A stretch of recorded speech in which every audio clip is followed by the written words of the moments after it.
Kaj pa Slovenija? Bi lahko tudi pri nas prepovedali družbena omrežja za mladostnike, Facebook, torej pa Instagram, TikTok, Snapchat?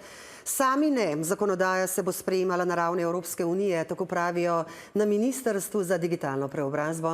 Slovenija pri tem zagovarja starostno omejitev 16 let.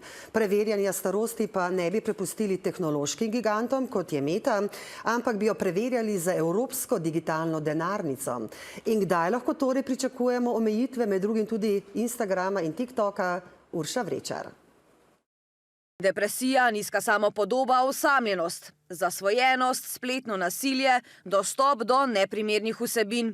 In še bi lahko naštevali škodljive vplive družbenih omrežij na mladostnike. Tega je na spletu danes več, kot si sami upamo malo pogledati temu v oči.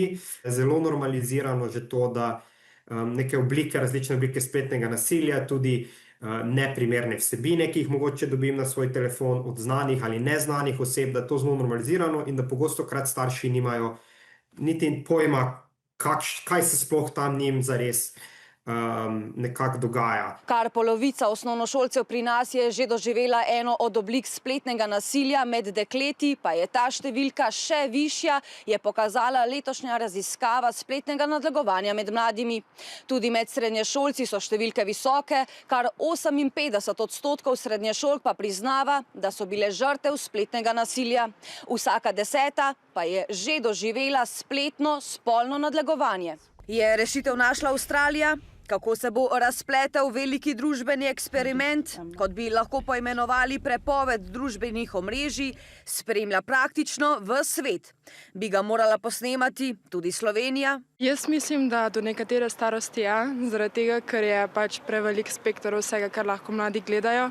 Vse nekatere vsebine bi se pač mogle prepovedati, ne? Meni se zdi predvsem, da je potrebno pač paziti, oziroma da treba ozaveščati mlade o objavljanju in treba to mogoče že doma narediti, ker zdaj imajo vedno mlajši telefone. Spomnim se iz svoje mladosti, ko smo telefone dobili šele kdaj, ne vem, proti koncu osnovne šole mogoče. Slovenija sama o tem ne razmišlja, vsekakor pa o tem razmišlja skupaj z drugimi evropskimi državami, ki so za izjemo Italije poenotene, da je treba na spletu mladostnikom postaviti omejitve. In to pri 16 letih bo v Bruslju zagovarjala Slovenija. Prve zakonodajne ukrepe pa, pravijo na Ministrstvu za digitalno preobrazbo, lahko pričakujemo v kratkem. A na kakšen način se bo Evropska unija lotila omejitev?